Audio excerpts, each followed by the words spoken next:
Okay, dear students, now we have to discuss about parallel plate capacitor. Based on that, we have few questions over here जो कि आपके exam में आए हुए हैं, करेंगे उन्हें भी, बट बिफोर दैट मैं शॉर्ट में आपको थ्योरी ब्रीफ किए दे रहा हूँ। बात हमें यहाँ पे करनी है पैरेलल प्लेट कैपेसिटर की। Means that we have two plates over here जो कि एक दूसरे के पैरेलल होंगी। ये पहली वाली प्लेट है, ऐसी ही एक प्लेट और होगी एंड दोनों ही प्लेट जो होंगी वो पैरेलल होंगी। पहली प्लेट हो गई, ये दूसरी प्लेट हो गई। These are rectangular plate but not always necessary. May be ये जो प्लेट्स हैं ये सर्कुलर होंगी तो उससे कोई फ़र्क नहीं पड़ जाएगा। प्लेट का जब एरिया निकालना होगा तो रेक्टेंगुलर के केस में L into B and circular के केस में पाई आर स्क्वायर हो जाएगा। ये जो प्लेट्स हैं इनके बीच की सेपरेशन मैंने यहाँ पे बहुत ज़्यादा दिखाई है। इन रियलिटी ये सेपरेशन बहुत कम होती है, इसे हम D से रिप्रेजेंट कर रहे हैं। ये L हो गया, ये B हो गया। L और B की तुलना में ये जो D होता है बहुत कम होता है। ये 3D फिगर है, आप इसे 2D में भी बना सकते हैं। देन जो प्लेट्स हैं वो नॉर्मल एक लाइन से रिप्रेजेंट कर दी जाएंगी। तो ये आपका जो है पैरेलल प्लेट कैपेसिटर को रिप्रेजेंट कर रहा है, ये उसी का सिंबल भी है। यहाँ पर सेपरेशन बिटवीन देम ये D है और प्लेट एरिया ये A है। बीच में फ़िलहाल मैंने कोई मीडियम नहीं माना है, होने को कोई मीडियम हो भी सकता है। नॉट ऑलवेज नेसेसरी कि बिटवीन द प्लेट्स वैक्यूम हो। तो यहाँ पर जब कोई और मीडियम होगा तो उसे हम इस हेडिंग में नहीं करेंगे। That will be in dielectric part. Dielectric between the plates of capacitor will be discussed separately. Clear है? अब हमें यहाँ पर समझना है कि कैपेसिटेंस क्या होता है और इस पैरेलल प्लेट कैपेसिटर का कैपेसिटेंस कितना होगा। दरअसल ये इसके ही जैसी और भी बहुत चीज़ें होती हैं जिनमें ये प्रॉपर्टी होती है कि अगर आप उसको चार्ज देंगे तो ड्यू टू दैट जो V होगा पोटेंशियल डिफरेंस या यू कैन से पोटेंशियल ये बढ़ेगा। चार्ज बढ़ाओगे तो V बढ़ेगा, चार्ज बढ़ाओगे तो V बढ़ेगा। डायरेक्टली प्रोपोर्शनल होता है। तो जब कोई चीज़ डायरेक्टली प्रोपोर्शनल होती है तो प्रोपोर्शनैलिटी हटाने पे एक कांस्टेंट आता है, उसे यहाँ पर C से रिप्रेजेंट करेंगे। इसका ही नाम होता है कैपेसिटेंस और यही हमें निकालना है। वर्किंग प्रोसीजर क्या होगा? We will assume some charge over here and then we will calculate V potential difference between the plates we have to calculate when Q charge supposed to be present there। जब हम ये करेंगे तो निश्चित तौर पे ऐसा पाएंगे कि Q जो है V के डायरेक्टली प्रोपोर्शनल होगा एंड जो प्रोपोर्शनलिटी कांस्टेंट होगा that will behave like C, behave as C। तो स्टार्ट करते हैं। हम यहाँ पर पैरेलल प्लेट कैपेसिटर को कंसीडर किए और इसको हम चार्ज दे रहे हैं। चार्ज कैसे दिया जाता है? बैटरी के मार्फत दिया जाता है। बैटरी आप नहीं भी बनाओगे तो चलेगा। जैसे आपने एक बैटरी यहाँ पे बनाई तो बैटरी के प्लस से एक करंट आएगी और ड्यू टू दैट यहाँ पे पॉजिटिव चार्ज आएगा और ये जो करंट है बैटरी में वापस एंटर भी होगी। तो ये करंट जो है कैपेसिटर की राइट वाली प्लेट से उतने ही चार्ज को खींच भी लेगा।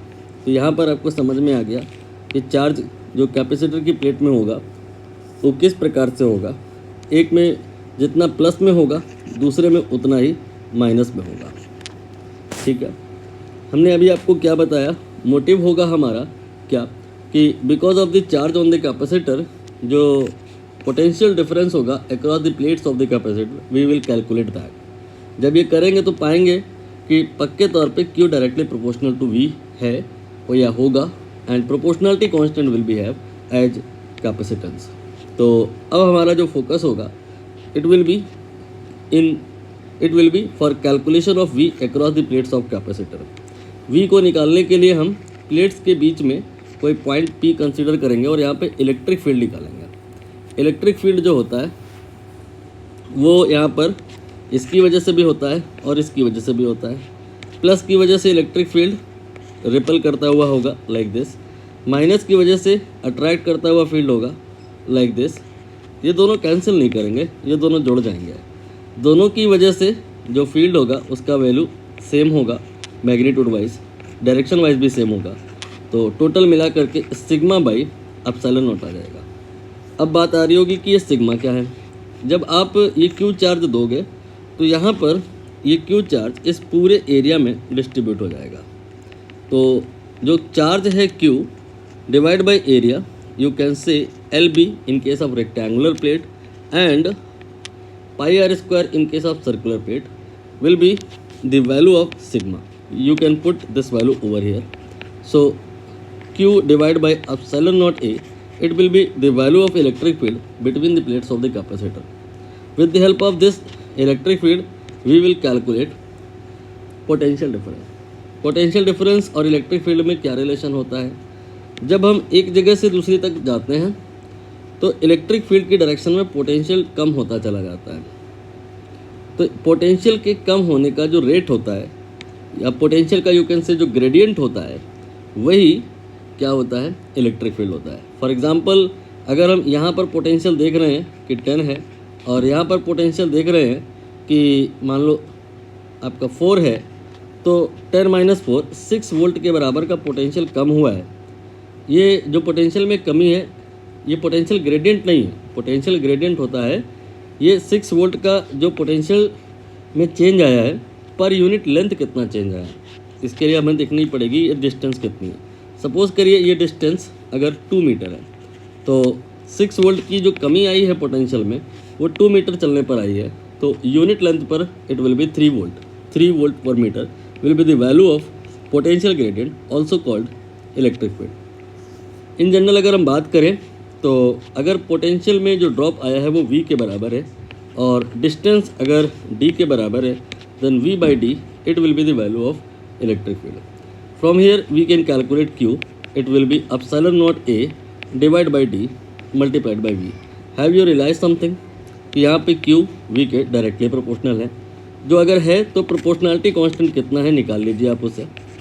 Epsilon naught A by D यही पैरेलल प्लेट कैपेसिटर के कैपेसिटेंस का फॉर्मूला है जो आपको डायरेक्टली याद भी रखना है। बेस्ड ऑन दैट कुछ क्वेश्चन हैं यहाँ पे, उन्हें हम कर लेते हैं।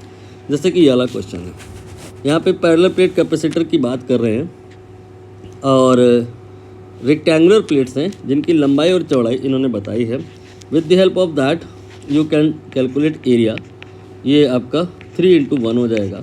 प्लेट्स के बीच की सेपरेशन ये D इन्होंने बताया है 3 माइक्रोमीटर है। यूनिट में अभी नहीं लिख रहा हूँ, रिक्वायर्ड होगी तो लिख लूँगा। C के फार्मूले में A और D बस यही मेन 2 है, इनको ही यहाँ पर फोकस करना है। फिर कह रहे हैं कि आप ये जो ऑप्शंस देख रहे हैं इन ऑप्शंस में हर एक ऑप्शन में एक कैपेसिटर छिपा हुआ है। हर कैपेसिटर की कैपेसिटीज निकालनी है और देखना है कि कहाँ पे जो कैपेसिटेंस है by the factor of 10 increase हुआ है। तो जो C है वो आपने कहा कि epsilon naught A by D है, मतलब C directly proportional to A by D है। जहाँ पे A बाई D की वैल्यू 10 के फैक्टर से इंक्रीज़ हो जाएगी वहाँ पे कैपेसिटेंस भी 10 के फैक्टर से इंक्रीज़ हो जाएगा। इस सिचुएशन में जो ओरिजिनल कहानी है जिससे हमें कंपेयर करना है, A बाई D की वैल्यू अगर निकालें तो ये 1 आ जाएगी। यूनिट की बात मैं अभी नहीं कर रहा हूँ, रिक्वायर्ड होगी तो उसे भी ले लेंगे। बस देख लेना हर जगह यूनिट एक जैसी ही है कि नहीं। जो अगर यूनिट में कहीं इशू है then we have to consider the unit. If everywhere units are same then no need to consider the unit. अब यहाँ पर A बाई D की वैल्यू हम निकालेंगे केस नंबर A में। तो ये हो गया 30 × 10, ये A का वैल्यू हो गया, डिवाइड बाई D ये आ गया 30। A बाई D की वैल्यू ओरिजिनली 1 थी और अभी 30 हो गई है। So we can say here 30 के फैक्टर से C की वैल्यू इंक्रीज हो गई है। ना ऑप्शन बी में बात करें तो A × B 3 × 1 and divided by D ये हो गया 30। It will come out to be 1/10। यहाँ पर कैपेसिटी बढ़ी नहीं है, घट गई है 10 के फैक्टर से। अब हम बात करेंगे यहाँ पे 6 × 5 L × B ये एरिया हो गया, डिवाइडेड बाई 3 ये 10 आ रहा है। यहाँ पे कैपेसिटी जो है 10 के फैक्टर से बढ़ गई है। D पर आकर के बात करेंगे तो 1 इंटू 1 L इंटू बी किया मैंने, डिवाइडेड बाई 10, ये हो गया 1/10। अगेन वी कैन से 10 के फैक्टर से कैपेसिटी डिक्रीज हो गई है, हमें इंक्रीज बताना है। यहाँ पर चेक कर लो, 5 into 2 divided by 1, again it is 10। So here we can say in this situation and in that what happening, C या A by D increases by the factor of 10, so option A here will be correct. now देख लेते हैं और भी question अगर हो जाएं on the basis of that तो कर लेते हैं। यहाँ पर इस क्वेश्चन को कर लेते हैं, ये सबसे मुश्किल क्वेश्चन है लेकिन ये अभी हो जाएगा। आपने कहा कि जब आप कैपेसिटर को चार्ज करते हैं, कैपेसिटर को चार्ज देते हैं तो across the plate potential difference आता है और क्यू वी के डायरेक्टली प्रोपोर्शनल होता है। प्रोपोर्शनलिटी कांस्टेंट वही सी का रोल प्ले करता है। आप डायरेक्टली इन प्लेट्स पर चार्ज को पुट कर सकते हैं या फिर आप बैटरी एज्यूम कर सकते हैं। क्या है कि बैटरी चार्ज को ही तो देती है, बैटरी करंट सप्लाई करती है जिसकी वजह से कैपेसिटर की प्लेट पे चार्ज कलेक्ट होता है। ठीक है, यहाँ पर चार्ज मैंने क्यू मान लिया, यहाँ पे माइनस क्यू मान लिया, तो जो फार्मूला आया था बन के that was Q equal to C V, यहाँ पे जो सी है वो epsilon naught A by D है। ठीक है, अब कह रहे हैं कि इस क्वेश्चन में करंट कांस्टेंट है, बात करेंगे इस क्वेश्चन की, बट बिफोर दैट मैं यहाँ पर आपको कुछ चीज़ें क्लियर करूँ। आपको बताना ये है कि अगर हम इस v को बढ़ाएं, इस v को बढ़ाएं तो इससे क्या फ़र्क पड़ेगा। इससे यहाँ पर आप देख रहे हो क्यू बढ़ने लग जाएगा। अगर यहाँ पर v के बढ़ने का रेट dv/dt है तो q के बढ़ने का रेट क्या होगा, यानी dq/dt कितना होगा ये बताना है। सपोज ये गिवन है और ये निकालना है, तो क्या करेंगे इस रिलेशन में, डिफरेंशिएशन कर देंगे।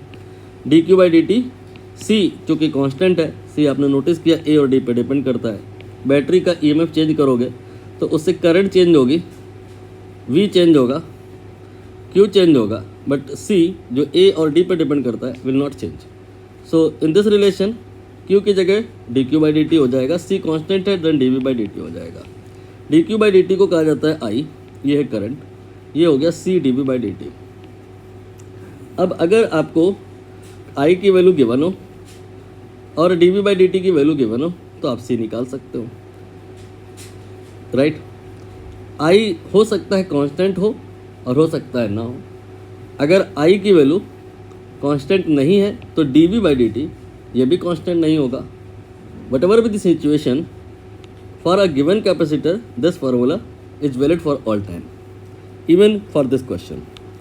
In this question it is given that कि जो करंट है वो कांस्टेंट है जिसको आप इग्नोर कर सकते हैं थोड़ी देर के लिए। करंट की वैल्यू 0.15 है, तो I की वैल्यू मैंने 0.15 ले ली। Then C multiplied by dv/dt, ये है V के चेंज होने का रेट। ये बताया इन्होंने कि पोटेंशियल डिफरेंस यूनिट से भी क्लियर हो रहा है, वोल्ट पर सेकेंड, dv/dt पोटेंशियल डिफरेंस के चेंज होने का जो रेट है ये गिवन है। यहाँ से आप C निकाल सकते हैं 0.15 डिवाइडेड बाई 7 इंटू 10⁻⁻8। आपने कैपेसिटी निकाल ली है और कैपेसिटी का फार्मूला मैंने आपको यहाँ बताया, एप्सिलॉन नॉट A/D होता है। अगर आपको A और D में कोई एक वैल्यू बता दी जाए तो दूसरी निकल आएगी। देख लेते हैं कौन सी एक वैल्यू उन्होंने बताई है। Here 10 centimetre is what, radius, radius किसका, प्लेट्स हियर आर सर्कुलर। मैंने कहा सर्कुलर प्लेट भी हो सकती है, that time we have pi r²। तो यहाँ पर एरिया ये गिवन है 0.15 divide by 7 into 10⁻⁻8। Epsilon naught की वैल्यू असली में इतनी नहीं होती है, लेकिन कैलकुलेशन को आसान बनाने के लिए इन्होंने जो कहा है वही वैल्यू लेंगे, ये अप्रॉक्स वैल्यू है। And area here is πr²। पाई को अभी आप चाहो तो रख लो, चाहे बाद में रख लेना, 22/7 रख लो। क्यों किया मैंने ऐसा, ताकि ये 7 कैंसिल हो जाए। देन इसके बाद में r, it is radius which is 10 centimetre, you can say 10⁻⁻1 in metre, but square of that 10⁻⁻2। ये एरिया की वैल्यू पुट होगी and divided by d। d क्या है, separation between the plates of the capacitor. From here you have to calculate the value of d where you calculate, it will come out to be 1320 into 10 की power minus 6. It will be in meter here because everything here is SI system. But if you want D in micrometer, it will be 1320. Calculation part मैंने यहाँ skip कर दिया है, आप खुद से करिएगा, नहीं होता है तो कमेंट कर सकते हैं, आपको किसी ने रोका नहीं है, वो सेक्शन आपके लिए ही है। 2 क्वेश्चन हो गए, अब आपके पास बाकी जो 2 क्वेश्चन हैं, फॉर दैट मुझे थ्योरी को आगे बढ़ाना होगा। यहाँ पर मैंने अगेन एक पैरेलल प्लेट कैपेसिटर कंसीडर किया है, ठीक है। यहाँ पर मैंने बैटरी बनाना है चाहे नहीं बनाना डज नॉट मैटर, एक चार्ज कंसीडर कर लिया, प्लस क्यू इधर और माइनस क्यू इधर। मैंने कहा बिकॉज ऑफ दैट यहाँ पे इलेक्ट्रिक फील्ड होती है, वो इलेक्ट्रिक फील्ड आपने बताया कितनी होती है, ये होती है electric field sigma by epsilon not, Q की वैल्यू रख दें, सिग्मा की वैल्यू रख दें तो Q by 2a epsilon not. Because of the electric field यहाँ पर एनर्जी होती है। अब ये एनर्जी हमें यहाँ पर निकालनी है। ये एनर्जी निकालने के कई तरीके हो सकते हैं, मैं कोई भी तरीका यहाँ पे नहीं बता रहा हूँ फिलहाल, डायरेक्ट आपको यहाँ पर स्टैंडर्ड रिजल्ट की तरफ ले जा रहा हूँ।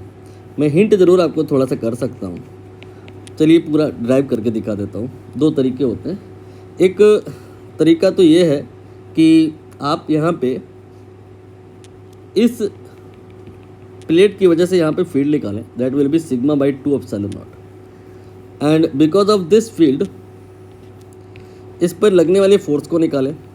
तो फोर्स होता है field multiplied by charge, magnitude wise ये फोर्स आ गया, इसको आप Q square by 2a epsilon not कह सकते हैं। ये भी पूछा जाता है, इंपॉर्टेंट है, हालांकि यहाँ इस पर क्वेश्चन अभी तो नहीं है। इस फोर्स की वजह से होगा क्या, ये अट्रैक्ट करेगा, ठीक है, ऐसे ही ये भी अट्रैक्ट करेगा। Because of these two what will happen, because of this attraction what will happen, ये एक्सेलरेट करेंगे, और जो एक्सेलरेट करेंगे तो उससे क्या होगा, उससे इनमें काइनेटिक एनर्जी आएगी।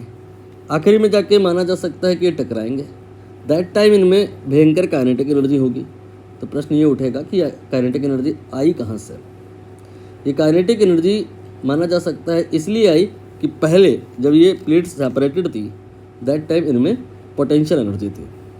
वो potential energy finally initially will be equal to the final kinetic energy. You can do what?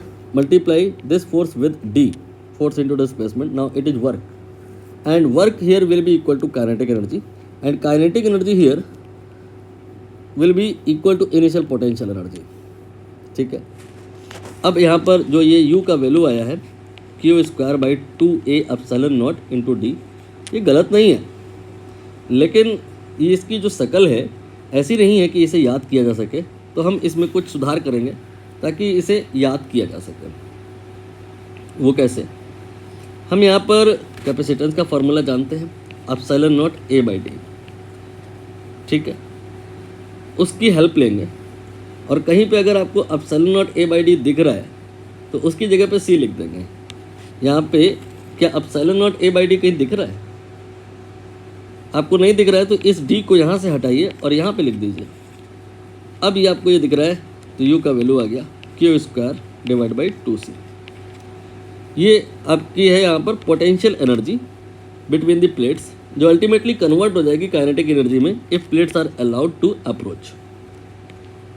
अब अगर आपको कैपिटल यू नहीं स्मॉल यू निकालना है तो क्या करें, ये स्मॉल यू होता क्या है, total energy per unit volume, energy density के नाम से आप इसे जानते हैं। तो ये आ जाएगा Q square by 2c and divide by v, ठीक। इसको आप सॉल्व करेंगे तो ये half epsilon not E square आएगा। ये इंपॉर्टेंट रिलेशन है, इसे हमें याद करना होगा। सॉल्व करके हम दिखा देते हैं, आपको आता है कि नहीं पता तो चले। Q square divided by 2cv, ये आपकी एनर्जी है, और ये v, ध्यान रखना ये v वॉल्यूम है, अच्छी खासी कन्फ्यूज़न हो सकती है यहाँ से। ये v वॉल्यूम है, वोल्टेज नहीं है, इसको आप a इंटू डी लिख सकते हैं, ठीक है। अब हमें यहाँ पर करना क्या है कि इस फॉर्मूले को ऐसा कुछ करना है कि यहाँ पे इलेक्ट्रिक फील्ड और एप्सिलॉन नॉट ये सब आने लग जाए। तो कैसे करें, आपको फॉर्मूले यूज़ करने हैं। जैसे कि आप Q की जगह सी भी ले सकते हैं, तो ये सी स्क्वायर वी स्क्वायर हो गया, ये मैंने ऊपर ही बताया था। 2CAD हो गया, तो ये हाफ सी वी स्क्वायर हो गया डिवाइड बाई AD हो गया, पता भी होगा half C V square also is the formula for the capital U। ना यहाँ पर हम क्या करेंगे, C की जगह एप्सिलॉन नॉट A/D लिख देंगे, ये C का फॉर्मूला है। और V की जगह क्या करेंगे, इलेक्ट्रिक फील्ड के टर्म में ब्रेक करना है तो E/D लिख देंगे। नहीं, उल्टा हो गया, याद करिए, मैंने बताया था V/D ये E होता है, तो VE/D हो गया। ये मैंने C की जगह पे रखा है, और फिर V की जगह E/D रखा मैंने, और उसका स्क्वायर कर दिया डिवाइडेड बाई AD। अब थोड़ी सी कैलकुलेशन है, ये कैंसिल, ये कैंसिल, ये कैंसिल, ये कैंसिल, ये कैंसिल, तो बचा क्या, वही बचा जो मैंने कहा डायरेक्ट याद करना है आपको। ये फार्मूला आपको याद करना है, इसी पर यहाँ पर क्वेश्चन है। देखिए, कह रहे हैं पैरेलल प्लेट कैपेसिटर है, प्लेट एरिया गिवन है, सेपरेशन गिवन है, एप्सिलॉन नॉट गिवन है, potential energy stored in the capacitor बताना है। Potential energy per unit volume तो नहीं पूछा है ना, potential energy per unit volume, energy density, इसका फार्मूला मैंने आपको कहा कि याद करना है, ठीक है। But if someone asking potential energy in total, so multiply it with volume, volume here is A/D। अब आप देख लो, half epsilon naught E square में A/D, ये कहाँ मल्टीप्लाई हो रहा है, ये यहाँ हो रहा है, यही करेक्ट है। नाउ कोई और क्वेश्चन था इस पे शायद, उसको भी कर लेते हैं।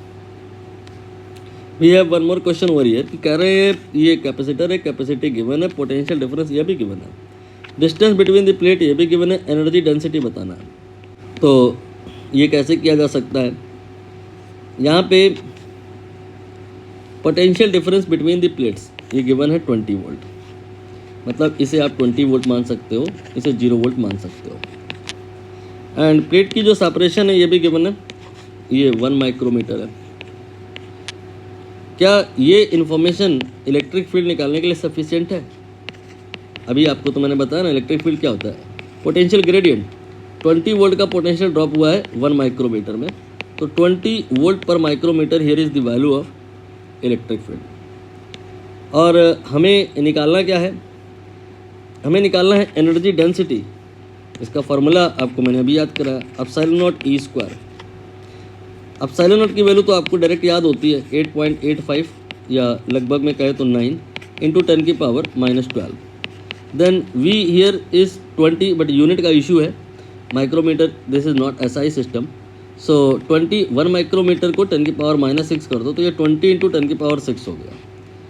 बट हमें यहाँ स्क्वायर करना है, तो ये 400 इंटू 10 की पावर, ये -6 ऊपर आके +6 हो गया था, और उसका स्क्वायर 12 हो जाएगा। ये कैंसिल हो गया, और ये आपका वही कोई लगभग में 200 हो गया इससे कैंसिल होने के बाद, 8.85 इंटू 200 हो गया। तो ये यहाँ पे आपका लगभग क्या कह सकते हैं, 8 गुणे ये 8.8 लगभग 9 मान लें, तो 9 गुणे 200, ये हो गया आपका वही कोई लगभग 1800। अप्रॉक्स कैलकुलेशन चल रही है, इसको आप लिख सकते हो 1.8 इंटू 10 की पावर 3। तो बस यही आंसर है, और कोई क्वेश्चन मुझे नहीं लग रहा है कि इस हेडिंग पर है। देख लेते हैं, नहीं, अब न्यू हेडिंग है जिसको हम लोग न्यू सेशन में करेंगे।